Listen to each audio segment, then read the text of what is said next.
High court से मस्जिद को लेकर आदेश, कमाल मौला मस्जिद में होगा सर्वे।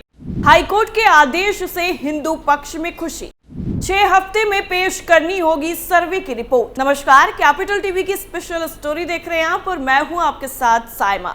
अयोध्या तो झांकी है, काशी मथुरा बाकी है, ये नारा आप सभी लोगों ने जरूर सुना होगा। अयोध्या में राम मंदिर बनने के बाद अब एक और मस्जिद को लेकर कोर्ट के फैसले के बाद हिंदू पक्ष में काफी ज्यादा खुशी देखी जा रही है। लेकिन सवाल है कि आखिर ये सिलसिला चलेगा कब तक, या फिर एक के बाद एक नई जगहों को लेकर इसी तरह के दावे होते रहेंगे। एक तरफ तो हिंदू पक्ष में खुशी की लहर है, तो वहीं दूसरी तरफ सोशल मीडिया पर कई तरह के दावे भी किए जा रहे हैं और कहा जा रहा है कि ये सही नहीं है। बहरहाल क्या है पूरा मामला, सब कुछ आपको हमारी स्पेशल स्टोरी में विस्तार से बताते हैं। इंदौर में मौजूद मध्य प्रदेश उच्च न्यायालय की खंडपीठ ने धार में मौजूद भोजशाला के एएसआई यानी भारतीय पुरातत्व सर्वेक्षण सर्वे की इजाजत दे दी है। अधिवक्ता विष्णु शंकर जैन ने इसकी जानकारी दी है, जो ज्ञानवापी और मथुरा की लड़ाई भी लड़ रहे हैं। भोजशाला एक हिंदू मंदिर है जिसे मुस्लिम पक्ष कमाल मौला मस्जिद बताता है। अब एएसआई इसका पूरी तरीके से वैज्ञानिक सर्वे और खुदाई करेगी। इसके लिए आधुनिक तकनीक का इस्तेमाल भी किया जाएगा। भोजशाला परिसर उसके चारों तरफ 50 मीटर के क्षेत्र में यह सर्वे होगा। मध्य प्रदेश हाईकोर्ट ने अपने फैसले में कहा है कि कार्बन डेटिंग मेथड का इस्तेमाल करके इस सर्वे में इस संरचना की उम्र का पता लगाया जाए। जमीन के भीतर और बाहर जो कई संरचनाएं हैं उन सब का सर्वे होगा। दीवारों, स्तंभों, फर्श, छतों और इसके गर्भगृह को भी सर्वे में शामिल किया जाएगा। एएसआई के वरिष्ठ अधिकारी इस पूरे सर्वे में शामिल होंगे और एक पूरी विस्तृत रिपोर्ट भी तैयार करेंगे।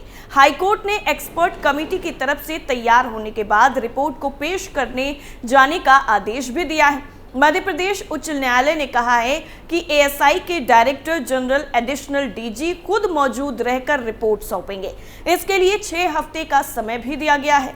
एक्सपर्ट कमेटी में दोनों समुदायों के अधिकारियों को रखे जाने की कोशिश करने के लिए भी आदेश में कहा गया है।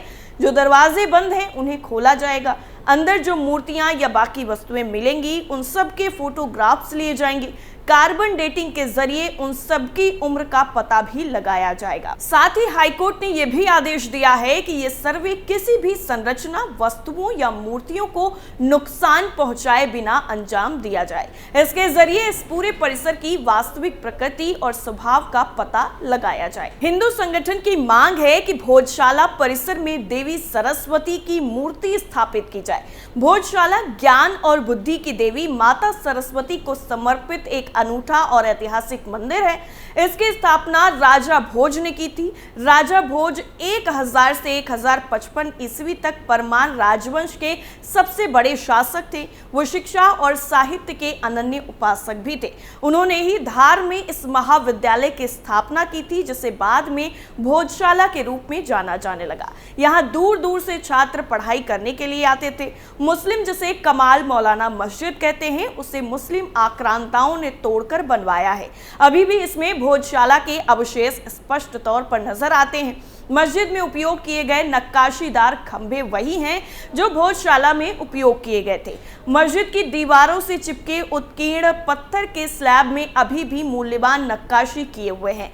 इसमें प्राकृत भाषा में भगवान विष्णु के कूर्मा अवतार के बारे में 2 श्लोक भी लिखे हुए हैं। एक दूसरे अभिलेख में संस्कृति व्याकरण के बारे में जानकारी दी गई है। और इतना ही नहीं, अभी हाल ही में एक और मामला सामने आया, जहां महाराष्ट्र की एक दरगाह को लेकर भी विवाद सामने आ रहा है। महाराष्ट्र के ठाणे जिले में मौजूद हाजी अब्दुल रहमान उर्फ मलंग शाह की दरगाह को लेकर भी एक बार फिर से विवाद गहरा हो गया है। हिंदू संगठनों का दावा है कि इस दरगाह के नीचे हिंदू मंदिर है। उन्होंने इसकी जांच की मांग को लेकर और ज्यादा विरोध तेज कर दिया है।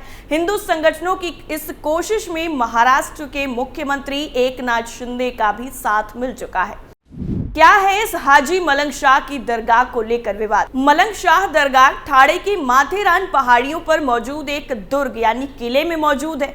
दुर्ग का नाम है मलंगगढ़। यहीं पर हाजी मलंग शाह नाम की एक दरगाह भी मौजूद है। मुस्लिम पक्ष का कहना है कि यह दरगाह 12वीं शताब्दी में यमन से भारत आए सूफी फकीर अब्दुल रहमान या अब्दुल रहमान की है।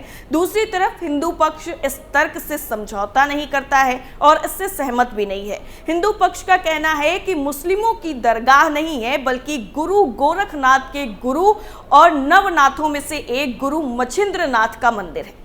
हिंदू पक्ष का कहना है कि नाथ परंपरा को समर्पित ये हिंदू मंदिर इस दरगाह के नीचे मौजूद है। इस दरगाह को लेकर सदियों से विवाद चला आ रहा है।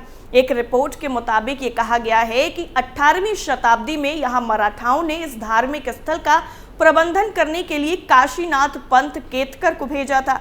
तब से आज तक काशीनाथ पंत केतकर नाम के ब्राह्मण का परिवार ही इस दरगाह का प्रबंधन देखता है। हालांकि स्थानीय मुस्लिमों ने इसका विरोध किया है। उनका कहना था कि यहाँ दरगाह है और इसका प्रबंधन एक हिंदू नहीं कर सकता। हालांकि बाद में इसका निर्णय एक लॉटरी के जरिए किया गया, जिसमें निर्णय केतकर के पक्ष में ही गया।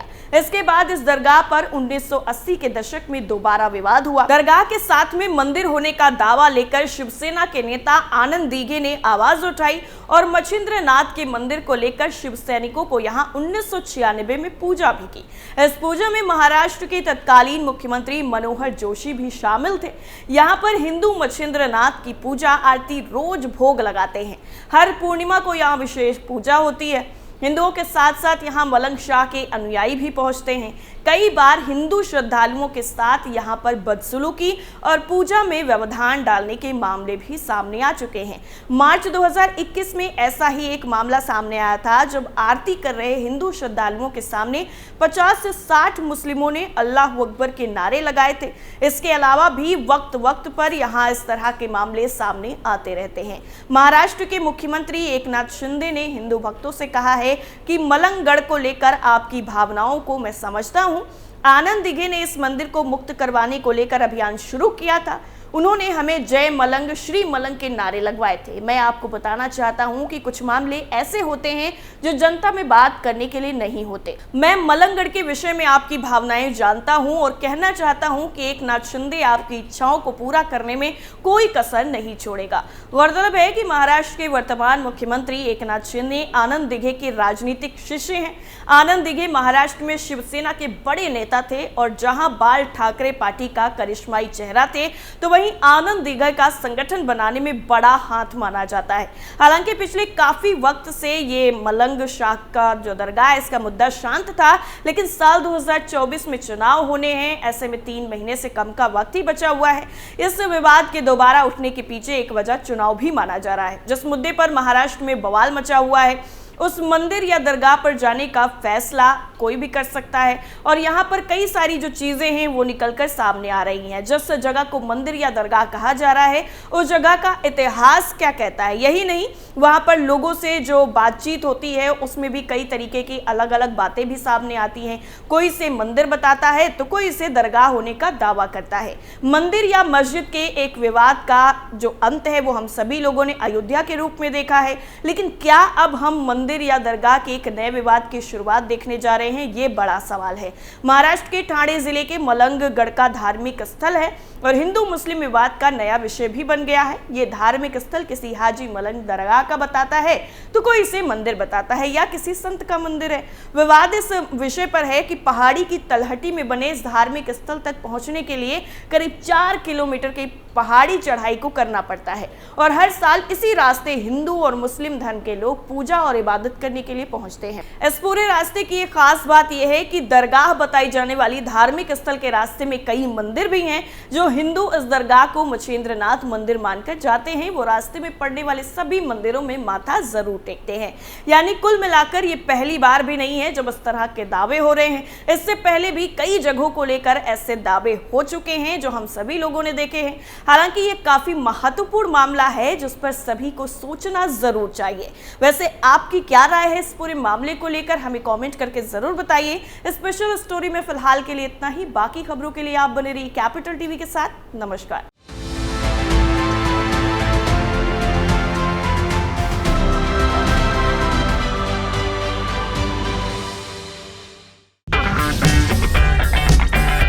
अगर आपको हमारा वीडियो पसंद आया हो तो इसे लाइक करें, हमारे चैनल को सब्सक्राइब करें और हाँ, बेल आइकन दबाना ना भूलें ताकि आप तक हमारे वीडियो की नोटिफिकेशन पहुंचती रहे।